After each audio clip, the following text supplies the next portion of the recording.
शर्वरी इनामदार आज आपल्यामध्ये उपस्थित आहेत. त्यांच्यासाठी जोरदार टाळ्या.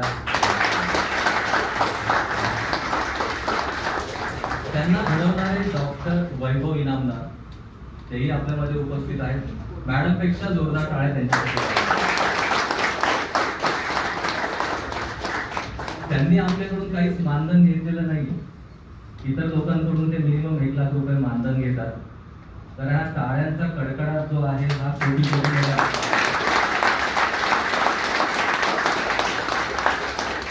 त्यांना नक्कीच असं वाटलं पाहिजे की या लाख मोलाच्या टाळ्या आहेत माझ्यासाठी. त्यांची अजिबात इच्छा नाहीये, ते असं अजिबात म्हणत नाही की मला फॉलो करा, की युट्यूबवर आहे, इकडे आहे, तिकडे आहे, अजिबात नाही. असे ते म्हणजे थोडक्यात जरा वेगळ्या भाषेत सांगायचं ते अंडू व्हिडिओ असतात ना, डान्स करणारे वगैरे, अशा बऱ्याच जणी तुम्हाला त्या इकडे तिकडे दिसतील. त्याचा तुमच्या आयुष्यात काहीही उपयोग होणार नाही. मॅडमला जर तुम्ही फॉलो केलं, त्यांचे व्हिडिओज पाहत राहिलात, तुमचं आर्थिक आणि शारीरिक सोबत मानसिक असे सगळ्या प्रकारचे तुमचं आरोग्य नक्कीच सुधारेल. 4 वेळा स्ट्रॉंग वुमन ऑफ महाराष्ट्र. नुकत्याच टर्की इथे झालेल्या वेटलिफ्टिंग चॅम्पियनशिप मध्ये त्यांना 5 गोल्ड मेडल मिळाले.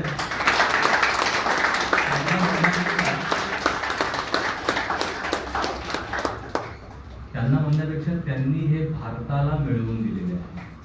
आपल्या देशासाठी असा महिला आणि त्यांचे जे कोच, त्यांचे पती डॉक्टर वैभव इनामदार हे आपल्या भारताचे अनमोल रतन आहेत. असे लोक आपल्याला आपल्या आजूबाजूला आहेत, भेटतायत, याचा खूप मोठा आनंद आहे.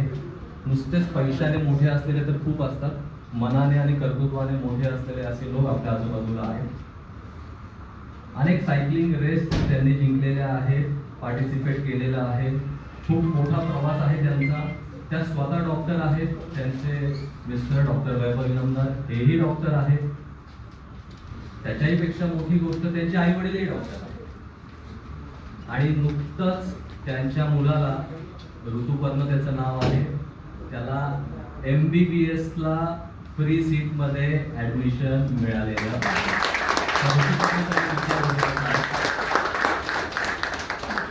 तर आता असे डॉक्टरमय वातावरण झालेलं आहे.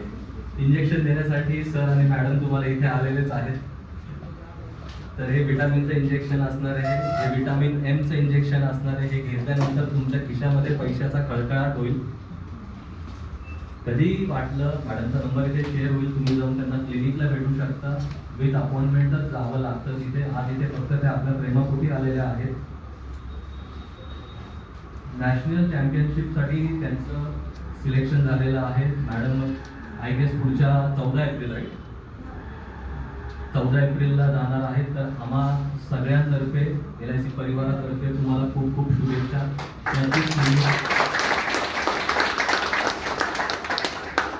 नक्कीच तुम्ही तिथेही गोल्ड मेडल जिंकाल ही आमची अपेक्षा. मॅडम एवढ्या व्हायरल का झाल्या याचं बरेच जणांनी व्हॉट्सअपला म्हणा, फेसबुकला म्हणा, सारेगामा मध्ये मॅडमला पाहिलं असेल.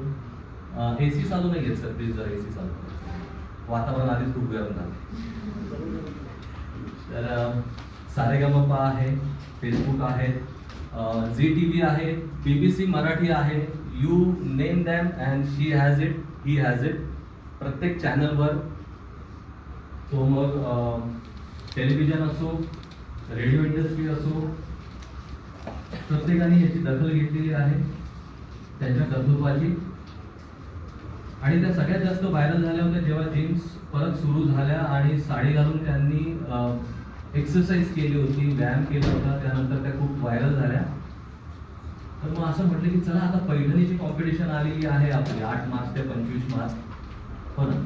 मग असेच एखादा व्यक्ती तुमच्याकडे जर असेल तुम्हाला मोटिवेट करायला, त्यांचा जीवनाचा प्रवास सांगायला, तर जास्त उत्तम. तुमच्यामध्ये आणि मॅडममध्ये जास्त वेळ न घेता जोरदार टाळ्यांनी मी मॅडमला आमंत्रण करतो. डॉक्टर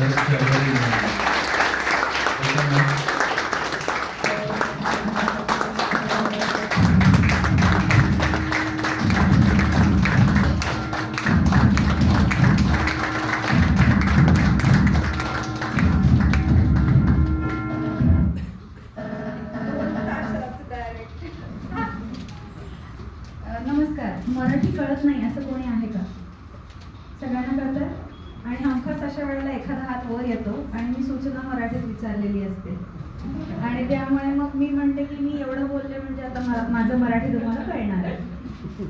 तर सरांनी सोडकर सरांनी जो काही माझा परिचय करून दिला त्याबद्दल मी खरंच खूप आभारी आहे. म्हणजे माझं काम जे आहे तसं पाहायला गेलं तर त्याच्यापेक्षा त्यांनी दिलेला परिचय जो आहे खूप मोठा आहे असं मला वाटलं. आणि नेहमीच माझं म्हणणं असं आहे, आपल्या माणसांनी केलेलं जे कौतुक असतं ते वेगळ्या पद्धतीने अपील होतं. तर माझी आणि सोनकर सरांची ओळख म्हणजे तुम्ही माहिती आहे की नाही तुम्हाला मला माहिती नाही, आंबेगाव पठारावर जिम आहे HRP फिटनेस क्लब, तर त्याचे को ओनर आहेत सर. आणि कोरोनाच्या काळामध्ये जेव्हा सगळ्या जिम्स बंद होत्या, आता मी जिथे जाते फिटनेस स्पोर्टला त्या लोकांनी तर म्हणजे त्यांच्या खांद्यावरच उभी राहून मी हे मेडल्स घ्यायला गेली आहे. पण त्याच्या आधीचा जो पाया आहे की जेव्हा मला अजिबातच अवेलेबलच नव्हतं काही, त्यावेळेला माझ्या एकटीसाठी सरांनी जिम उघडी ठेवली होती आणि सर वर्कआउट पार्टनर पण होते माझे.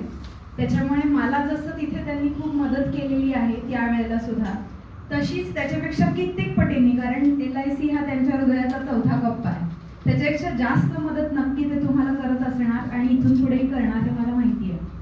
तर ते ती जी गोष्ट आहे त्याच्याविषयी बोलून मूळ मुद्द्याकडे येऊयात. मला सरांनी सांगितलं की आमची ह्या दरम्यान कॉम्पिटिशन झाली की कोण जास्तीत जास्त पॉलिसीज ज्या आहे ते करतायत, मग त्याचा प्रीमियम जो आहे तो कोणाचा सगळ्यात जास्त आहे. तर माझ्या स्वतःविषयी मला तुम्हाला सांगायला आवडेल, कॉम्पिटिशन नको रे बाबा, दुसऱ्याशी तर अजिबात नको, आपण भलं आपलं काम भलं. पण एकदा तुम्ही एका सर्टन थ्रेशोल्ड पर्यंत आलात आणि तुम्ही आजूबाजूच्या चार चौघांपेक्षा थोडेसे उजवे झालात की मग तुमची जी क्षितिज आहेत की नाही ती थोडीशी आकुंचन पावतात. म्हणजे काय होतं, आपण समाधानी राहायला लागतो. कारण आपण काय शिकलेलो असतो, ठेविले अनंते तैसेची राहावे, चित्ती असू द्यावे समाधान. हाव करू नये, जास्तीची अपेक्षा करू नये, हे जितकं खरं आहे तितकं स्वतःला मर्यादित करून घेऊन आहे त्याच्यात समाधानी राहणं आणि तरी सुद्धा प्रगतीसाठी अजून आसुसलेलं असणं, या पद्धतीने जगणं ही एक कला आहे. आणि ती ज्याला सापडते की नाही त्याला ते जगण्याचं समाधान आहे ते भरभरून मिळतं. आणि मी नेहमी म्हणते हाच फरक आहे बाकीच्या प्राण्यांमधला आणि आपला, की आपल्याला ते समाधान जे आहे ते अनुभवण्याची शक्ती आहे आणि ते एकमेव आपण आहोत. मग ज्या वेळेला सर मला म्हणाले की अशी अशी आमची मीटिंग आहे, फेलिसिटेशन आहे, तुम्ही याल का, त्यावेळेला मी म्हटलं की मी म्हणजे कसं काय बरं, म्हणजे कसं कोरिलेट करू आता मी हे. आणि मग मला ते आठवलं की सकाळी रेडिओ लावला, न्यूजपेपर बघितला, TV वर बघितलं, ते 2 हात येतात की नाही असे, जिंदगी के साथ भी जिंदगी के बाद भी, आणि त्याच्या खाली लिहिलेलं असतं वाक्य योगक्षेमम वहाम्यहम. आणि कर्मधर्म संयोगाने म्हणा, भगवद्गीता जी आहे ती खूप जवळची आहे मला. माझं शाळा असेल, आयुर्वेद असेल, या सगळ्याच्या बॅकग्राऊंडमुळे. आणि मग हे जे स्पर्धा खेळते मी, हे काही मला लहानपणापासून येत होतं असं नाही, ॲक्सिडेंटली सापडलंय. तुम्ही माझ्या व्हिडिओजमध्ये कधी बघितलं असेल की मी खूप उशिरा सुरुवात केली, जिम आणि व्यायाम मला माहितीच नव्हता, कोइन्सिडेंटली त्यात आले. तर ते जेव्हा मी सुरू केलं आणि कॉम्पिटिशन खेळण्याची वेळ आली त्यावेळेला माझं ब्रीदवाक्य हे होतं की process oriented people are happier than the outcome oriented once.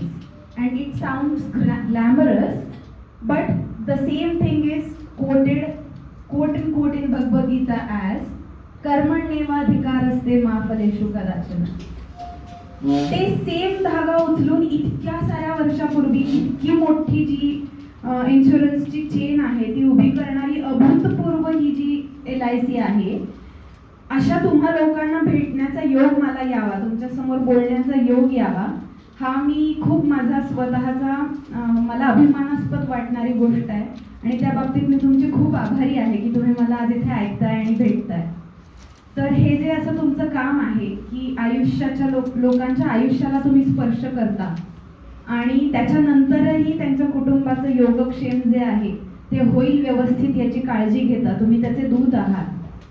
तसंच माझ्या आयुष्याचं सुद्धा एम आहे की तुमच्या सवयी आणि तुमचे विचार हे तुमच्या जिंदगीच्या साथ आणि जिंदगी के बाद तुमच्या पुढच्या पिढ्यांसाठी उपयोगी येत असतात. आणि तुमची जगण्याची दिशा ही जशीच्या तशी नकळत कॉपी पेस्ट होत असते तुमच्या आजूबाजूच्या लोकांच्या बाबतीत. म्हणजे तुम्ही सांगाल एक आणि कराल एक, तर त्याचा संबंध नसताना तुम्ही सांगताय त्याच्याकडे कोणी लक्ष देऊ शकत नाही. तर तुम्ही आत्ता सरांनी जसं सांगितलं तसं की आरोग्य जे आहे त्याची कन्सेप्ट खूप मोठी आहे. म्हणजे फक्त शारीरिक आरोग्य हा त्याचा एक भाग आहे, पण म्हणताना असं म्हटलं जातं की फिजिकल, मेंटल, सोशल, स्पिरिच्युअल आणि इकॉनॉमिकल वेलबिईंग. म्हणजे फाटकं दरिद्री आयुष्य जे आहे ते लांब लचक मोठं असलं तरी त्याचा उपयोग नाही. आणि नुसतंच श्रीमंती आहे पण स्पिरिच्युअल, सोशल वेलबिईंग नाही आहे, तर त्याचाही उपयोग नाही. तर या सगळ्या पातळ्यांवर आपण सगळ्यांनी मिळून आरोग्य संपन्न व्हावं. आणि तुम्ही जी काही तुम्हाला स्वतःला उत्कर्ष करणारी स्पर्धा खेळलाय त्या स्पर्धेचं तुमचं ॲप्रिसिएशन जे आहे ते आजच्या निमित्ताने व्हावं. ज्यांना अगदीच ट्रॉफी वगैरे नाहीये मिळालेली त्यांनी कर्मण्येवाधिकार असते म्हणून प्रोसेस ओरिएंटेड होऊन त्याचा आनंद घ्यावा अशी इच्छा व्यक्त करूया. आणि तुम्हा सगळ्यांना भरभरून खूप खूप शुभेच्छा. खूप श्रीमंत व्हा पैशाने, मनाने आणि सोशली सुद्धा. आणि तुमच्या सगळ्यांचं पुन्हा एकदा अभिनंदन. तुम्हाला तुमच्या जे काही याचं फेलिसिटेशन आहे त्याच्या बाबतीत जास्त वाट बघायला न लावता पुढचा कार्यक्रम जो आहे तो पार पाडूया. पुन्हा एकदा खूप खूप आभार.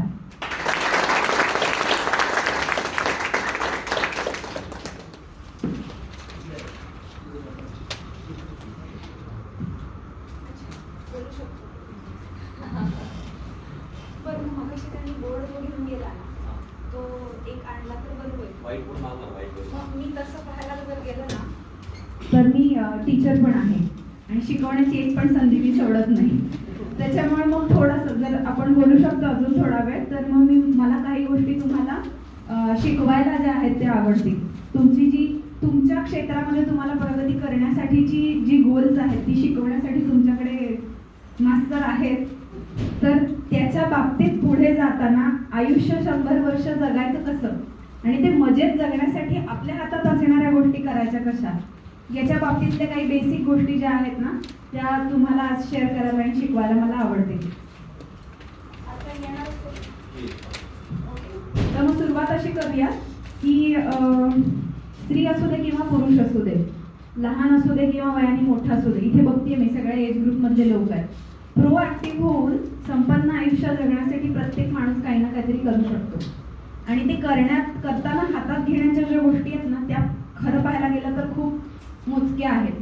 आणि मग आपल्याला असं वाटतं की छोट्या छोट्या गोष्टीत की रोज मला जे लोक भेटतात की मी रोज व्यायाम करतो तरी मला बीपी किंवा डायबिटीज आहे, मी योगासनं करते तरी पण माझी ढेरी काही जात नाहीये, माझे केस खूप गळत आहेत, माझ्या डोळ्याखाली काळी वर्तुळं आली आहेत किंवा मला बद्धकोष्ठाचा त्रास आहे. 100 समस्या आहेत की ज्याने आपलं रोजचं आयुष्य हैराण झालेलं असतं. किंवा त्याच्याही पुढे जाऊन आपल्याला अशा काही गोष्टी प्राप्त करायच्या असतात की मला फिजिकली तर फिट व्हायचंच आहे पण मला मेंटली पण कुठेतरी पोहोचायचं आहे. तर मेंदू, मन आणि शरीर या 3 गोष्टी वेगवेगळ्या नाही आहेत. हे जगण्याचे 3 आधारस्तंभ आहेत. या तिन्हीशिवाय आयुष्य नाही.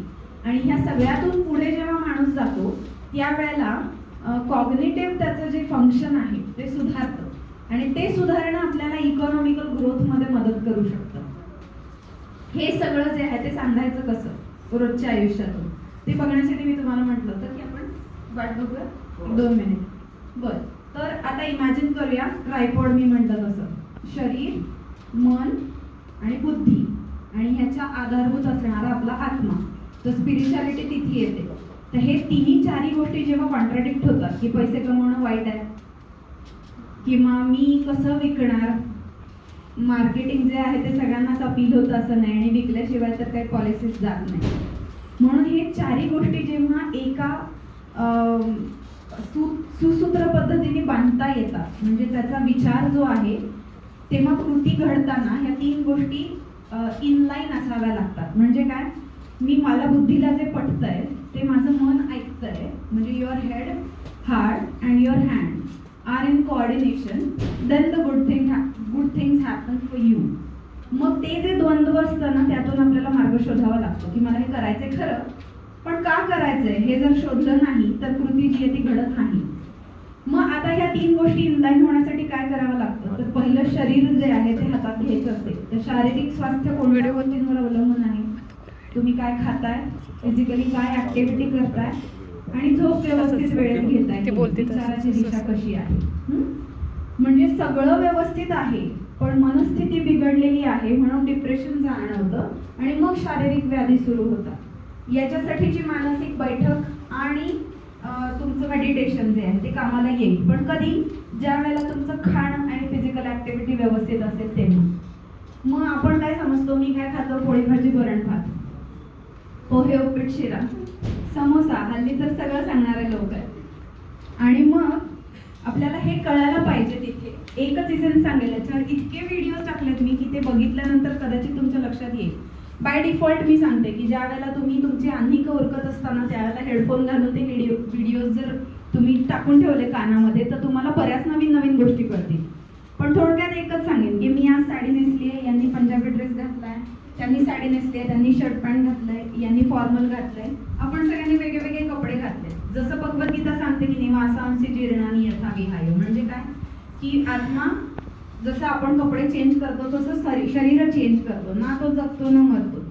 तसं आपण जे अन्न खातो ना ते वेगळे कपड्यात घातलेले असं जर तुम्ही समजलं तर बाकीच्यांच्यात आणि आपल्याच्यात फरक का आहे ते कळेल. कसा? घोडा गवत खातो जन्माला आल्यापासून मरेपर्यंत. बोर होतो का? नाही होत. ससा झाडपाला खातो, सिंह शिकार करतो. तीच काय रोज भाजी केलीस? तीच का पोळी रोज? आज वेगळं काहीतरी पाहिजे, पावभाजी पाहिजे. तर ह्या चवी आहेत आणि शिजवणे हे फक्त माणसाला आहे. पण तुम्ही ज्या वेळेला एखादी गोष्ट खाता त्यावेळेला तिचं शरीरात जाऊन काय होतं? म्हणजे मी पोळी खाल्ली आणि 2 तासांनी रक्त चेक केलं तर रक्तामध्ये पोळी सापडेल का? किंवा पावभाजी सापडेल का? किंवा कोंबडी तरी सापडेल का? तसं जर झालं तर गजब होईल ना एकदम. म्हणून मी सांगताना सांगते की हे ब्रह्मज्ञान आहे असं समजून घ्या. झाडाला येणारी कुठलीही गोष्ट तुम्ही खाल्ली तर ती रक्तात साखर म्हणून जाते आणि ती पचवण्याची प्रत्येकाची क्षमता वेगळी असते. 100 पैकी 75 लोक जे आहेत ते ती व्यवस्थित मेटाबोलाइज करू शकत नाही, पण 100 पैकी 100 लोक बाय डिफॉल्ट आपल्या आजूबाजूचे जे दिसतात आज तेवढे सगळे भाजी पोळी वरण भात खात असतात. आणि मग हे सगळे पदार्थ कुठे येतात? हो, झाडाला येतात. राईट? भाजी झाडाला येते, भाकरी झाडाला येते, पोळी झाडाला येते. आणि आपण कोण? माणूस. आपण गोडा नाही. त्याच्यामुळे आपल्या रक्तात जाताना ते काय म्हणून जाणार? साखर. मग तुम्ही त्या 75 पैकी आहात की या 25 पैकी आहात त्याच्यावर ठरेल तुम्ही काय खायचंय. मग मी तुम्हाला काय सांगेन, मी रोज हे खाते, तुम्ही पण तेच खा. माझं आणि तुमचं शरीर एक आहे का? नाही. मग आपलं शरीर जे आहे त्याला मेटाबोलाइज काय होतंय हे ओळखून आपला रोजचा बाय डिफॉल्ट आहार आहे तो ठरवणं हे डोळे उघडे करून बघण्यासारखं आहे. जसं तुम्ही ज्या वेळेला एखाद्याला तुमची त्याची गरज ओळखून पॉलिसी देता, म्हणजे ते अपील व्हावं लागतं, तसं तुम्हाला अन्न बदलण्याची गरज आहे हे समोरच्याने ओळखून तुम्हाला ते सांगावं लागतं. रॅन्डम मोघम रोज वडापाव खा, समोसा खा, साबुदाणा खिचडी खा हे रॅन्डम सांगणं खूप सोपं आहे कारण आपण तेच खात आलोय आजपर्यंत. तर त्याच्याविषयीचा विचार कसा व्हायला पाहिजे? मी घड्याळ घालायचं की नाही घालायचं, मला एक अमुक दागिना विकत घ्यायचा आहे, तो मी कोणत्या सोनाराकडून घ्यायचा, किती कॅरेटचा असावा, मला मोबाईल फोन घ्यायचा आहे, तो कुठल्या ब्रँडचा असावा, किती किमतीचा असावा, त्याची फीचर्स काय असावीत, मला साडी विकत घ्यायची आहे ह्या कार्यक्रमासाठी, ती मी कोणत्या दुकानातून घ्यावी, किती वेळ फिरावं, हे सगळ्याचा तुम्ही खूप डिटेल विचार करता. पण तुम्ही रोज सकाळी उठल्यापासून रात्री झोपेपर्यंत अन्न जे आहे ते खाताच 1 किंवा 2 वेळा तरी. त्याचा कोणीही विचार करताना दिसत नाही. आणि माझं काम त्या क्षेत्रातलं आहे की तुम्ही जे अन्न खाता त्या अन्नाचा तुमच्या प्रोडक्टिव्हिटीवर डायरेक्ट इम्पॅक्ट असतो. आणि मग 1% लोक असे आहेत की त्यांना ह्या गोष्टीचा विचार करावा लागत नाही. बाय डिफॉल्ट जे चालत आलंय तेच ते खात पित असतात, पण ते एलिट लेवलला असतात कारण ते जन्माला आलेले असतात घेऊन. कदाचित तुम्ही आणि मी त्या 1% मधले नसू, पण आपल्याला ते 1% व्हायचं आहे. We want to be different, we want to be our best. ते करण्यासाठी मला ह्या गोष्टी मॅनिप्युलेट करता येऊ शकतात. ठीक आहे, हे झालं खाणं. आता दुसरं झोपणं. आता डिजिटल झाल्यामुळे मागच्या 2 वर्षात तर केसेस मला खूप बघायला मिळतात की ज्यांचं US शिफ्ट्स आहेत, त्यांना रात्री काम करावं लागतं, तो भाग वेगळा. पण स्वतःहून ते शिफ्ट लावून घेतलेले लोकही मला खूप भेटतात की काय मोबाईल घेतला एकानंतर एक, दुसरं तिसरं चालू, आणि मग झोपायला उशीर होतो, उठताना हँगओव्हर असतो, आणि मग अरे नाहीच होत आहे ते. मग 9 तासाची झोप घ्या म्हटलं की हां संध्याकाळी 6 तास रात्री आणि 3 तास दुपारी तर ते उपयोगाचं नाही.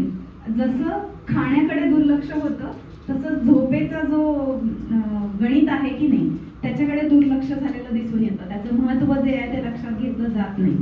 आणि मग मला दारू तंबाखूचं व्यसन नाही, सिगरेटचं व्यसन नाही, पण मला grade 1 fatty liver, grade 2 fatty liver detect झालंय, किंवा मला हे आजार डिटेक्ट झाले आहेत, मला गाऊट झालाय.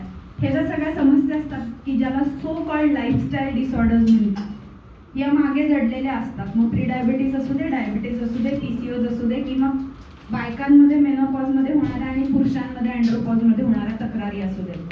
या सगळ्या तक्रारींसाठी कुठलीही गोळी नाहीये बरं का, तुम्हाला लाईफस्टाईल चेंज करावी लागते. आणि ते म्हणजे काय आहे, ह्याचं गौड बंगाल उलगडलं ना की जगणं सोपं होऊन जातं. मग आता आहाराचा भाग झाला, झोपेचा भाग झाला, आता राहिला कौशल्य विहाराचा पाठ.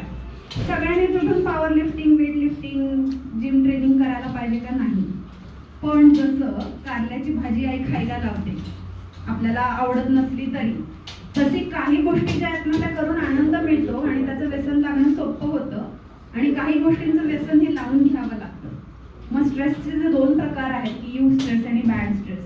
जो स्ट्रेस तुम्हाला प्रगती करण्यासाठी प्रवृत्त करतो तो तुम्हाला या कॉम्पिटिशनच्या निमित्ताने दिला गेला. आणि मग नको त्या गोष्टीचं टेन्शन जे आहे की नाही ते घालवायसाठी फिजिओलॉजी हे तुमचं मस्त मोठं साधन आहे. म्हणजे काय, मी रात्री झोपलो नाही तर माझ्या मागे वाघ लागला होता म्हणून मी झोपलो नाही, का मी सिरीज बघत होतो म्हणून मी झोपलो नाही, हे फिजिओलॉजीला कळत नाही. तुम्ही जागे आहात म्हणजे तुम्हाला संकट आहे काहीतरी, आणि ते संकट जे आहे ते तुमची लाखो वर्षांची डेव्हलप झालेली फिजिओलॉजी आहे त्याला कळतं, आणि मग ते तुम्हाला डिस्टर्ब करायला सुरू करतं. Same thing happens when you are sedentary. मी बसून राहतोय आणि मी व्यायाम करत नाहीये, मग मला सुस्ती यायला लागते, जाणवायला लागतं की मला झापड येते, माझी पूर्वी जेवढी क्षमता होती कॉग्निशनची तेवढी राहिलेली नाहीये, अलर्टनेस जो आहे तो माझ्यामध्ये राहिलेला नाहीये. मग अशा वेळेला लक्षात घ्यायचं की चुस्ती सुद्धा आहाराने आणि ऍक्टिव्हिटीने येते. म्हणजे काय, तुम्ही बसलात जागेवर, नेहमी मी सांगत असते चला उभे राहा सगळेजण, खरंच उभे राहा, हातातल्या वस्तू खाली ठेवा,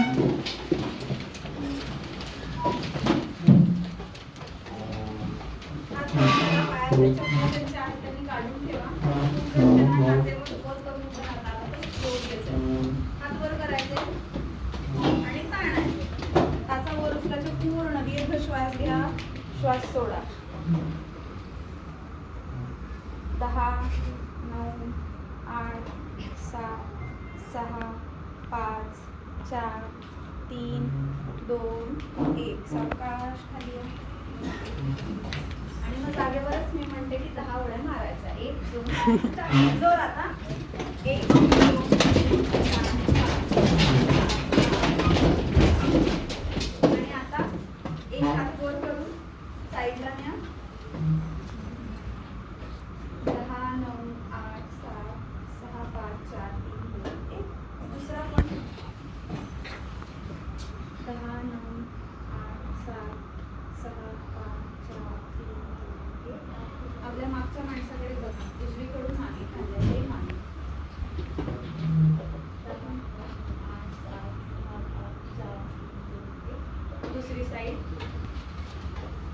10, 7, 6, 5, 4, 3, 2, 1. आपलं डोकं जे आहे ते हाताने डोक्याला आणि डोक्याने हाताला दाबा. 10, 9, 7, 6, 5, 4, 3, 2, 1. दुसऱ्या बाजूला.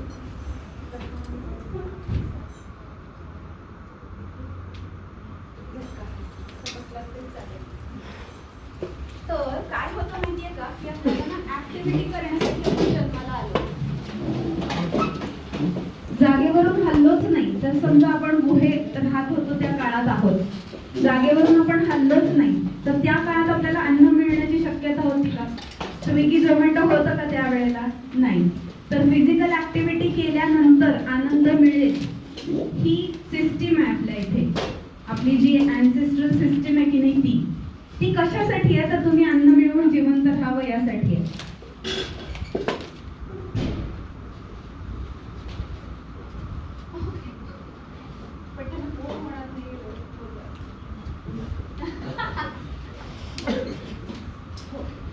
तर हे जे आहे की आपण फिजिकली ऍक्टिव्ह राहण्यासाठी जन्माला आलोय, याचा विसर केव्हा पडतो माहितीये का की त्याला महत्व किती आहे. म्हणजे तुम्ही बसून राहिलात की होतं काय, मग डिप्रेशन यायला लागतं का, कारण की ते जे हॅपी हॉर्मोन्स आहेत, डोपामिनचा जो डोस आहे तो तुम्हाला मिळत नाही. आणि हे मी आता सांगतेय का कारण की मी तुम्ही कोणत्या क्षेत्रात काम करत आहात त्याच्याशी रिलेव्हंट बोलतेय. कधी कधी काय होतं, मॅरेथॉन रनर्स किंवा ऍथलीट्स जे आहेत ना त्यांच्या ग्रुप समोर बोलण्याचा मला विषय येतो. आणि मग जनरली हे दिवसाचे 8-8 तास व्यायाम करत असतात. स्किल ओरिएंटेड प्रॅक्टिस असते, तुमची गेमची प्रॅक्टिस असते किंवा तुमचं फिटनेस क्रॉस फिटनेस असतो. आणि 8-8 तास व्यायाम करून सुद्धा त्यांच्यामध्ये स्ट्रेस जनरेट झालेला असतो. आणि एवढं सगळं व्यायाम करून सुद्धा त्यांना सामान्य लोकांना जे आजार आहेत त्याला सामोरं जावं लागत असतं. मग ऊर फुटेपर्यंत व्यायाम करणं हे जसं योग्य नाही तसंच जागेवर बसून राहणं हे पण योग्य नाहीये. आणि मग वजन कमी करायचं तर व्यायाम करा, डायबिटीज आहे तर व्यायाम करा. व्यायाम तर करायलाच पाहिजे, नो डाऊट. पण तो करण्याचं कारण जे आहे ना ते फिजिओलॉजी सुधारण असावं. पॅथॉलॉजी बरी करण्यासाठी तुमचं इमिजिएट एन्व्हायरमेंट तुम्हाला चेंज करावं लागतं. आणि ते एन्व्हायरमेंट काय असतं तर तुम्ही तुमच्या स्वतःभोवती तयार केलेला अवकाश असतो, ज्याच्यामध्ये तुमचे स्वतःचे विचार असतात, तुमचं अन्न असतं आणि तुमची झोप असते. आणि या तिन्ही गोष्टींचा कंट्रोल जो आहे तो माणूस घेऊ शकतो. येते लक्षात? तर मग आता आहार, विहार आणि निद्रा आणि विचारांमध्ये जी पॉवर आहे की नाही ते मला माहिती नाही तुमच्या जणांपैकी किती लोकांनी अनुभवली आहे. तर ते जे म्हणतात ना, जे हवंय त्याची यादी तयार करा, विजन बोर्ड तयार करा, समोर ते लिहा, हाताने गिरवा, तेलखडून रंगवा, तेलखडू नाही क्रेयॉन्स म्हणायचं, आणि समोर लावायचं ते. आणि ते समोर लावायचं आणि रोज सकाळी उठल्यावर आणि रात्री झोपताना ते म्हणायचं, अलाउड म्हणायचं, कारण माणूस ऑडिओ व्हिज्युअल असतो. तोंडाने तर बोलायचंच, कानावर पण ते परत पडलं पाहिजे. तर अशा पद्धतीने तुम्ही बोलताना त्यावेळेला मी जे मगाशी तुम्ही ऑडिओ क्लिप ऐकली त्यातही तेच म्हटले होते की तुम्हाला जे काही पाहिजे असतं ना त्याला बंधनं लावलेली आहेत ना ती कदाचित प्रस्थापित व्यवस्थेची असतील. म्हणजे काय, तुमचं वय काय आहे, जेंडर काय आहे, किंवा तुम्ही कुठल्या इकॉनॉमिकल बॅकग्राऊंड मधून आहात, तुम्ही कपडे कुठले घालताय, भाषा कुठली बोलताय, हे सगळे लिमिटेशन्स आहेत अशा पद्धतीने तुम्हाला दाखवलं जातं. पण ते सगळेच्या सगळे तुमचे प्लस पॉइंट्स असू शकतात. हे तुम्हाला तेव्हाच एक्सप्लोर होतं, बरोबर की नाही, की ज्या वेळेला तुम्हाला ते कळतं की मला हे मनापासून हवंय आणि हवंय हे बोलायला सुरुवात केली की ते प्राप्त करण्यासाठीचे मार्ग ते खुले होतात. ज्या वेळेला तुम्हाला हवंय ते तुम्ही प्रायोरिटीवर नाही घेतलं की दुसऱ्याला जे हवंय त्याच्या प्रायोरिटी लिस्टवर काम करण्यासाठी तो तुमचा वापर जो आहे तो करून घेत असतो. त्याच्यामुळे घर सगळ्यांचं मिळून असतं जसं, तसं व्यावसायिक किंवा इकॉनॉमिकल ग्रोथ सुद्धा सगळ्यांची मिळून असते. हेच मी तुम्हाला मी भेटण्यासाठी येते जे व्हिडिओ पाठवले होते त्यात सुद्धा म्हटलं होतं की नाही, की इकॉनॉमिकल ग्रोथचा विषय येतो त्यावेळेला स्त्रिया आहेत त्या थोड्याशा बॅकफूटवर असतात 99% ऑफ द टाइम. आणि मग त्यांनी ते प्रायोरिटीवर घेतलेलं नसतं म्हणून त्यांना माहीत नसतं की हे पण आपण करू शकतो. आणि मग ते सापडलं की जो एक मोकळा श्वास घेता येतो आणि त्याच्यावर काम करता येतं. तसंच पुरुषांचं सुद्धा आहे, त्यांना कधी कधी बर्डन होतं की सगळी जबाबदारी मला एकट्याला पार पाडायची आहे, तिला तर काय घरात 2 वेळेस फक्त स्वयंपाक करायचा आहे. तर हे जे दोन्ही गोष्टी आहेत त्याचा जो बॅलन्स आहे तो जेव्हा व्हायला लागतो तेव्हा संपूर्ण कुटुंबाची मिळून डेव्हलपमेंट जी आहे ती होत असते. आणि मग ह्याच्या पुढे जाऊन सोशल आणि स्पिरिच्युअल डेव्हलपमेंट की जो आरोग्याचा खूप मोठा पार्ट आहे त्याच्यामध्ये या ज्या मागच्या 3 गोष्टी होत्या की नाही, शारीरिक, मानसिक आणि आर्थिक, याचा जो विकास आहे याची कुचंबणा करून सोशल आणि स्पिरिच्युअल डेव्हलपमेंट असता कामा नये. त्या दोन्ही डेव्हलपमेंटचा उपयोग ह्या मागच्या 3 डेव्हलपमेंटसाठी झालेला असला पाहिजे. आणि त्या दृष्टिकोनातूनच आपण सगळेजण जे आहे ते आज भेटतोय. आजच्या भेटण्याचं कारण काय आहे तुम्ही मला एक सांगा, ज्याच्याकडे पैसे आहेत पुरेसे 2 वेळेसचं खाण्याचे, त्यांनी मजेत आणि 100 वर्ष आयुष्य नाही जगायचं तर मग कोणी जगायचं? येतं लक्षात? तर मग तो मजेत जगणं हा तुमचा अधिकार आहे, पण त्या मजेत जगण्याचा अर्थ दारू तंबाखू सिगरेट खाऊन अस्ताव्यस्त जगून आयुष्य लवकर संपून घ्यायचं असं आहे का? नाहीये. ते तर बऱ्याच लोकांना कळतंच. पण मग त्याचा अर्थ आपण आपल्या खाण्यापिण्याकडे लक्ष न देऊन आजार मागे लावून घ्यायचे असा होतो का? तर तोही नाही होत. तर एवढं सोपं गोष्ट आहे की जे आपल्याला बघायचं होतं. हे आलंय, मी तुम्हाला दाखवते की मी कोणत्या बेसवर बोलत होते. तुमचे काही प्रश्न असतील तर त्यांना हो. विचारू शकता तुम्ही. हो, प्रश्नोत्तरांमध्ये बराच वेळ जाणार आहे. आणि मग नंतर फिटनेस वाढवून मार्केटमध्ये फिरायचं आहे थोडंसं.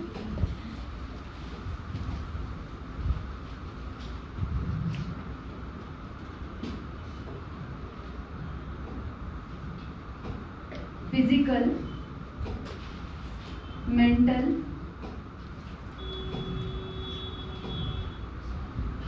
स्पिरिच्युअल,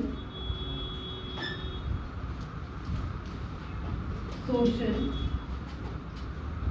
आणि इकॉनॉमिकल.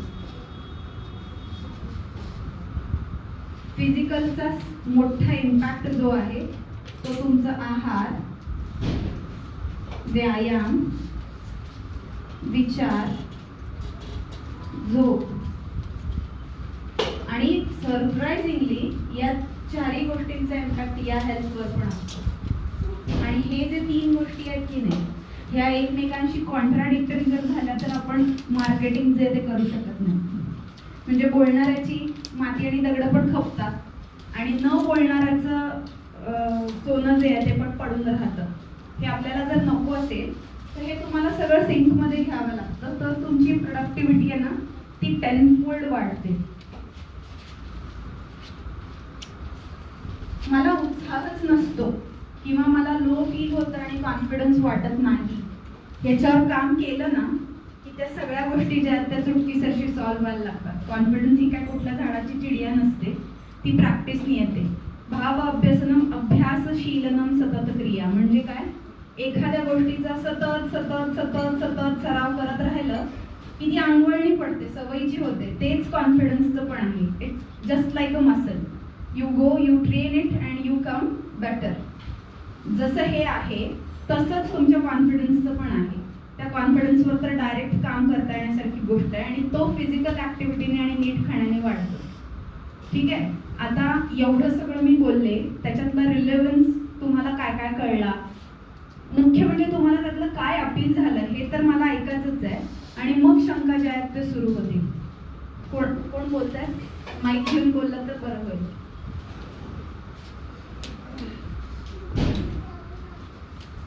मागे तिच्याकडे कोपऱ्यात द्यायला पाहिजे. तिचे डोळे चमकत होते, ते आवडलं मला. लाजू नकोस, इथून तो सुरुवात होणार आहे. तुझ्यासारखीच होते मी. तुला हवंय त्या लँग्वेज मध्ये बोल. काय कळलं तुला? एक वाक्यभरात सांग की काय अपील झालं. आणि एखादा प्रश्न पडला असेल तर उभी राहा. आता तुला माझं स्टुडंट असल्याचं फील येईल. तर माझं प्रत्येक लेक्चर झालं की स्टुडंट्स तयार असतात त्या गोष्टीला. मतलब आप बोल रहे हैं कि हमें अपने हेल्थ और हेल्थ पे अगर हमने ज़्यादा ये दिया तो हम कुछ भी कर सकते हैं. क्योंकि health is the basis to all that you want to achieve और परसीव. हेल्थ नहीं है पास में तो कैसे करोगे ना? सिर्फ सलामत तो पगड़ी 50. बराबर है. हाँ लेट नाइट नहीं करना चाहिए. हाँ. अगर हम लेट नाइट नहीं टाइम सोएंगे वगैरह तो हम सुबह फ्रेश अप होके अपना फोकस कर सकते हैं हम लोग काम पे. करेक्ट. और उसमें ज़्यादा गोल अचीव कर सकते हैं. करेक्ट. अच्छी बात समझी आपको. बहुत बढ़िया. कुछ क्वेश्चन है?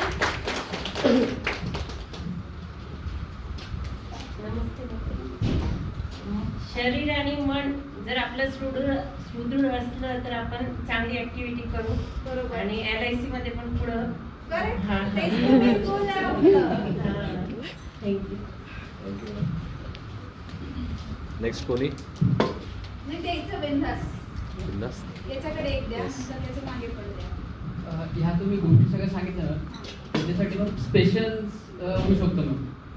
Patience. Patience. Correct. Practice gives you Yes. Patience. आणि LSC मध्ये तर पेशन्स खूप इम्पॉर्टंट आहे. करेक्ट, प्रोसेस एन्जॉय करायची. म्हणजे पॉलिसी विकणंच मला जर आवडत नाही तर मी जास्त पॉलिसी कसं विकणार? येस म्हणजेच ती प्रोसेस जी आहे, कनेक्ट होण्याची जी आहे किंवा अजून बोलण्याची जी आहे, नाही घेतली एखाद्याने तरी डिस्करेज नाही व्हायचं, कारण पहिल्याच दिवशी सगळं होत नसतं. येस मी समजा मी जिम मध्ये गेलो आणि पहिल्याच दिवशी मला 150 किलो उचलता यायला लागला, असं होईल का?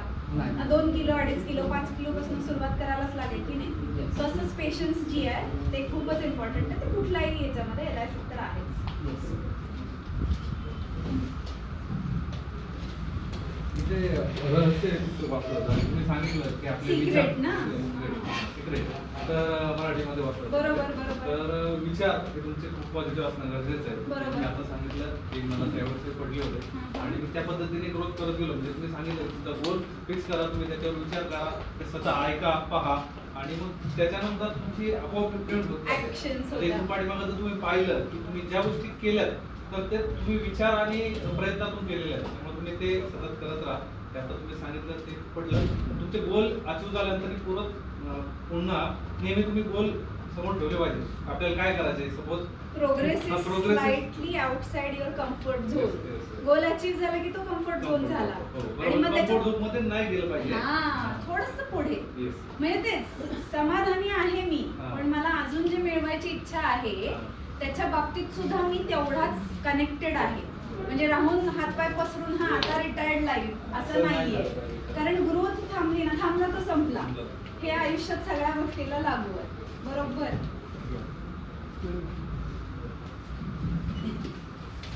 ऍक्च्युली पाहिलं तर मॅडम मार्केटिंग इथं सगळे LIC साठी आले पण गोष्ट बोलत नाही. हा.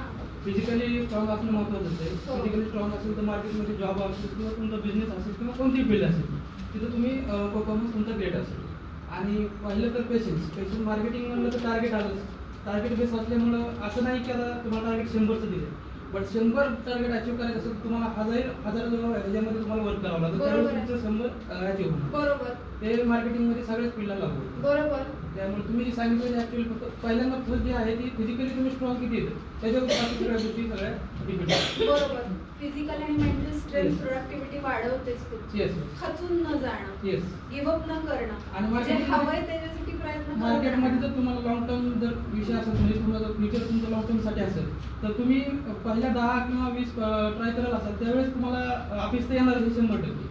पण त्यात खचून न जाता पुढे जो ट्राय करतो तो पुढे लॉंग टर्मसाठी करेक्ट करेक्ट एकदम बरोबर. हो.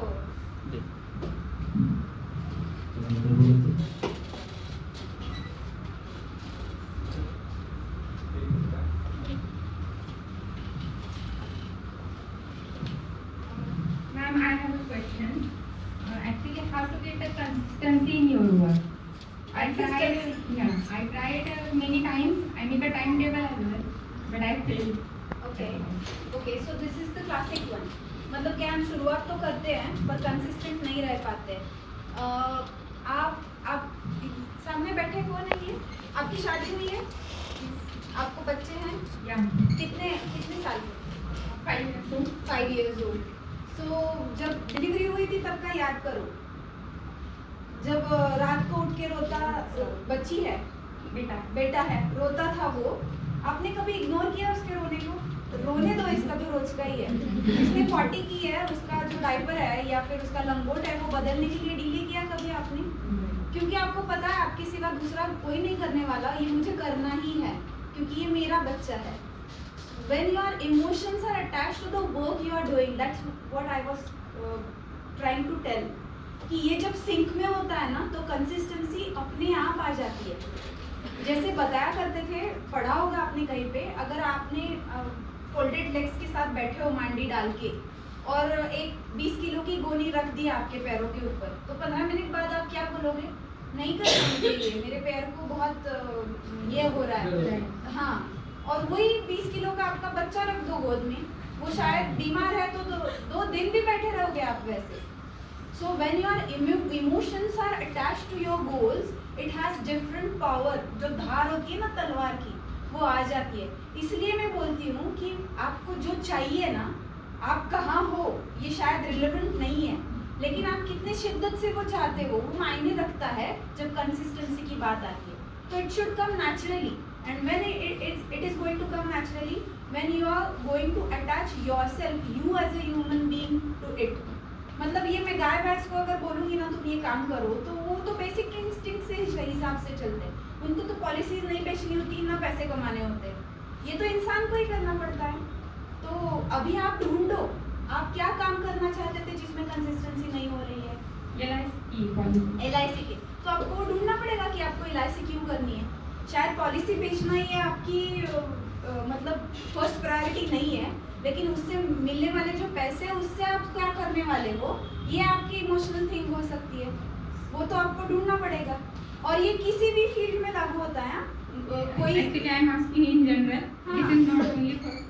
हाँ, तो कंसिस्टेंसी तभी आती है जब आप दिल से चाहते हो. सुबह उठने से सारी चीजों पे सोने तक. कंसिस्टेंसी नहीं होती. जैसे संडे है तो लेट उठूंगी, हाँ. वीकडेज में टाइम से होगा लाइक. तो अभी मैंने वही बोल रही हूँ मैं कि आप जो बोल रहे हो उसके शायद जवाब मैंने पहले भी दे चुके हैं.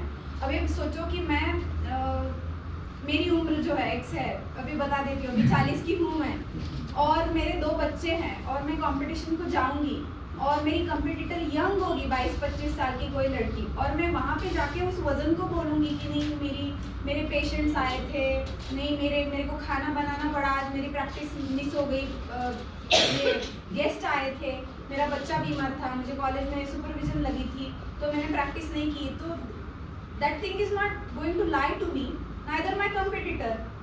उसको क्या करना है ना, तू रिजल्ट दिखाओ, और कुछ तो दिखता नहीं है. तो you'll have that commitment. I am not able to give any reasons because I am committed to a certain goal. तो मैं ढूंढ लेती हूँ अलग अलग रास्ते उसको निकालने के लिए. ये मेरा लाइफ सिनेरियो है. आपके कुछ प्रॉब्लम्स सिमिलर होंगे, कुछ अलग होंगे, लेकिन आप अपने गोल से अगर कमिटेड हो जाते हो ना तो आपको वो रास्ते जो है वो मिलने लगते हैं. तो मैं वही बोल रही हूँ कि आपका उत्साह बढ़ाना है, आपका खाना बंदो बढ़ जाएगा. आपकी दिनचर्या सेट करनी है तो आपका दिन कैसे जाएगा ये आपके पास लिखा होना चाहिए, तो फिर वो इम्प्लीमेंट होगा. नहीं तो फिर कभी भी उठो कभी भी सो, होगा नहीं.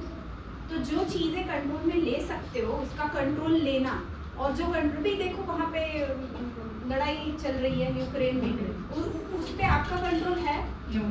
तो जो जिस पे कंट्रोल नहीं है उसके बारे में ज़्यादा दिमाग को प्रॉब्लम दोगे आप, तो प्रोडक्टिविटी तो ज़ीरो हो जाएगी. इसलिए जिसका कंट्रोल ले सकते हैं उसका लेना, और जिसका ना ले सके ना उसको इग्नोर करना या छोड़ देना सीखना, ये बहुत 2 इम्पॉर्टेंट चीज़ें हैं. वो करोगे ना कंसिस्टेंसी अपने आप आ जाएगी. ढूंढना पड़ेगा अंदर झाँक के कि, और जिस चीज़ को वो कारण मिल जाएगा ना मुझे ये करना है, उसमें आपको किसी को और को बताना ही नहीं पड़ेगा कि आप कंसिस्टेंटली करो और इसके लिए ये करो. वही तो मिलना जो है ना, कभी किसी को कम उम्र में मिल जाता है, किसी को थोड़ी और ज़्यादा लगती है, लेकिन जिसको मिल गया उसकी लाइफ बन गई. वो आपको मिले, आप सबको मिले. Thank you.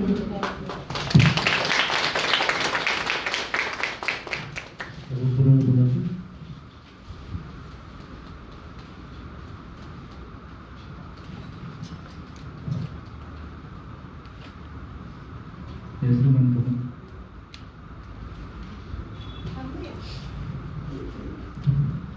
Hello hi. मुझे ये तुम्ही मैं मराठी, काफी हिंदी मराठी. और मैं मराठी तो हा मग बोला ना मराठीतच. we are talking about consistency, right? बरोबर. So consistency along with there is one word, willpower.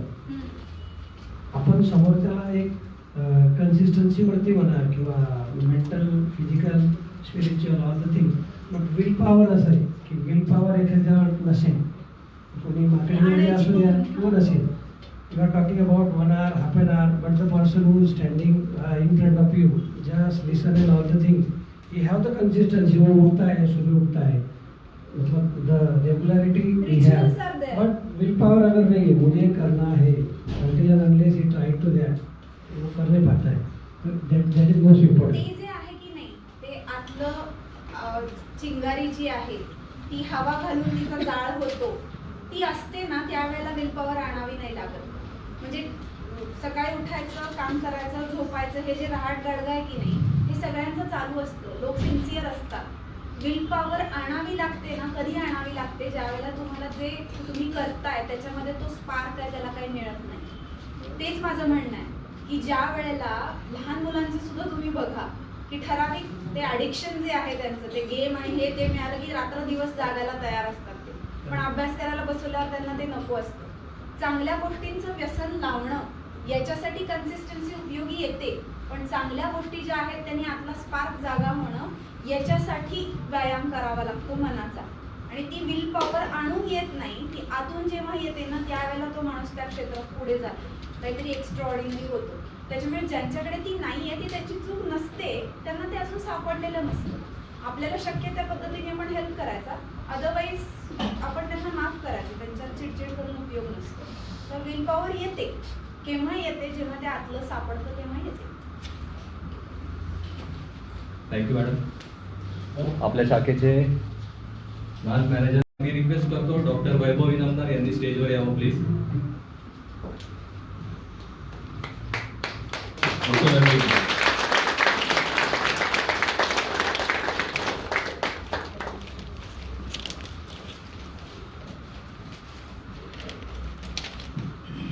आपल्या LIC परिवारातर्फे डॉक्टर वैभव इनामदार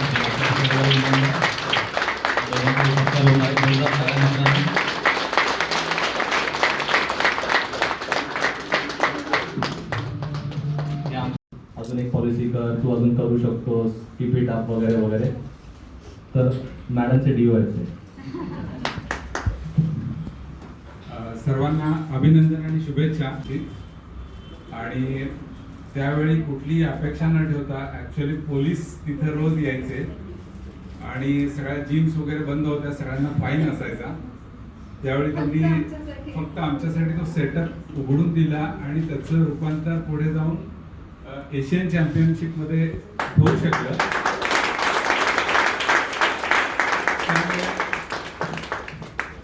त्या अवघड स्थितीमध्ये त्यांनी जी मदत केली त्याचा आम्हाला जसा फायदा झाला, उपयोग झाला प्रगतीसाठी, तसं तुम्हालाही होईल अशी अपेक्षा आहे. आणि सगळ्यांना शुभेच्छा. ऍक्च्युली दुसऱ्या एका गोष्टीसाठी धनुभाऊंना मानायला पाहिजे.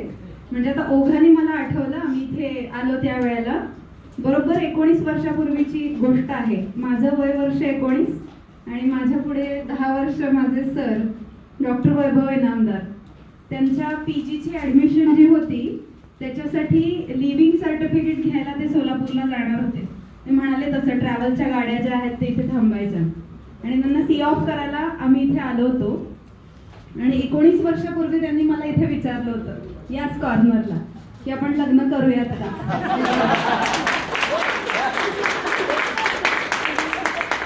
त्यानंतर मी त्यांना म्हटलं होतं की नाही, मी आईला विचारते. म्हणजे त्यांनी तो मला प्रश्न विचारला, त्याच्यानंतर 19 वर्षांनी आज मी समोर असताना पहिल्यांदा ते बोलते. त्याच्यामुळे धनुभाऊंचं त्याच्यासाठी पुन्हा एकदा आभार की त्यांना तुम्ही परत 4 चौघांच्या देखत बोलायला भाग पाडलं.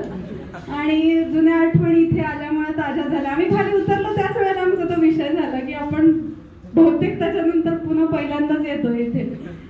तर पुन्हा एकदा तुमच्या सगळ्यांचे खूप अभिनंदन. पुन्हा भेटूच यात जसा योग येईल तसा. आणि धनुभाऊंचं खूप आभार. मॅडम तुम्ही वेळात काढला आमच्या सगळ्यांसाठी, जे काय आम्हा सगळ्यांना मोटिवेट केलं त्याच्याबद्दल तुमचे खूप खूप आभार. आणि 25 तारखेपर्यंत आमची पैठणीची कॉम्पिटिशन आहे. तर मी तुम्हाला आत्ताच आमंत्रण देतो की तेव्हाही पैठणीसाठी त्या डिस्ट्रीब्यूट करण्यासाठी, त्या फेलिसिटेशनच्या प्रोग्रामसाठी बोलवायचं का मॅडमला? पैठणी जिंकणार का? मी अजून सांगते, तुम्हाला जे पॉलिसीत किंवा कमवून जे पैसे मिळालेत ना त्याची तुम्ही पैठणी कैक वेळा घ्याल, पण ही जी चुरस करून आणि स्पर्धा करून मिळवलेली पैठणी असणार आहे की नाही, तिची जालर जी आहे ती नक्की किनार सोन्याची असणार आहे. That I am know for sure. त्याच्यामुळे ती विकत घेणं आणि ती मिळवणं यातला जो फरक आहे की नाही, त्याचं थ्रिल जे आहे ते अनुभवा. आणि सर म्हणतात तसं भेटूच लवकर पुन्हा. Thank you madam. Thank you sir. नमस्कार मैत्रिणींनो, माझं नाव डॉक्टर शर्वरी इनामदार. मला तुम्हाला सगळ्यांना भेटायला खूप मजा येणार आहे. कारण की 13 तारखेला आपला जो प्रोग्राम होणार आहे त्यात सगळ्यात जास्त व्यावसायिकदृष्ट्या प्रयत्न करणाऱ्या ज्या महिला आहेत त्या सगळ्यांना पारितोषिकं असणार आहेत. आणि या महिला दिनाच्या निमित्ताने ब्रेक द बायस ही जी थीम आहे त्याला अनुसरून वेगवेगळ्या क्षेत्रांमध्ये महिला ज्या आहेत ज्या यशशिखर पादाक्रांत करतायत त्यामध्ये नेहमी असं बघायला मिळतं की इकॉनॉमिकल डेव्हलपमेंट ज्या वेळेला करण्याची वेळ येते त्यावेळेला थोड्याशा आपण स्त्रिया ज्या आहेत त्या बॅकफुटला असतो. आणि मग इकॉनॉमिकली इंडिपेंडंट होणं खरं तर आपल्यासाठी सुद्धा अवघड गोष्ट नाही आहे. तर हे जे आपलं व्यवसायाचं क्षेत्र आहे त्याच्यामध्ये सुद्धा आपल्याला हवी तेवढी उत्तुंग भरारी आपण मारू शकतो आणि आपलीसुद्धा काही गोल्स असतील इकॉनॉमिकल गोल्स तर ती आपण पूर्ण करू शकतो हे दाखवून देऊयात. आणि लवकरच भेटूयात 13 मार्चला. वाट बघते. थँक्यू. नमस्कार. आज पुन्हा एकदा मी तुम्हाला भेटायला आली आहे. डॉक्टर शर्वरी इनामदार माझं नाव. आजचा मेसेज आपल्या LICतल्या खास पुरुष मित्रांसाठी आहे. एखाद्या गोष्टीमध्ये स्पर्धा करणं आणि स्वतःला सिद्ध करणं हे कोणत्याही माणसाचं एक बेसिक नेचर किंवा इन्स्टिंक्ट असतं. तर तुमचा प्रायमरी इन्कम सोर्स असू देत किंवा सेकंडरी, LICच्या जास्तीत जास्त पॉलिसी केल्यानंतर तुम्हाला मिळणारा जो उत्पन्नाचा आकडा आहे तो ज्याचा जास्त असणार आहे त्याचा खास सत्कार येत्या 13 मार्चला आपल्या टीममध्ये होणार आहे. तर तुम्हाला सगळ्यांना तुमचं बेस्ट परफॉर्म करण्यासाठी खूप खूप ऑल द बेस्ट. आणि तुमचं ॲप्रिसिएशन जे आहे त्याच्या समारंभाला तुमच्याशी बोलायला, भेटायला, गप्पा मारायला मला खूप आवडेल. लवकरच भेटूया. धन्यवाद.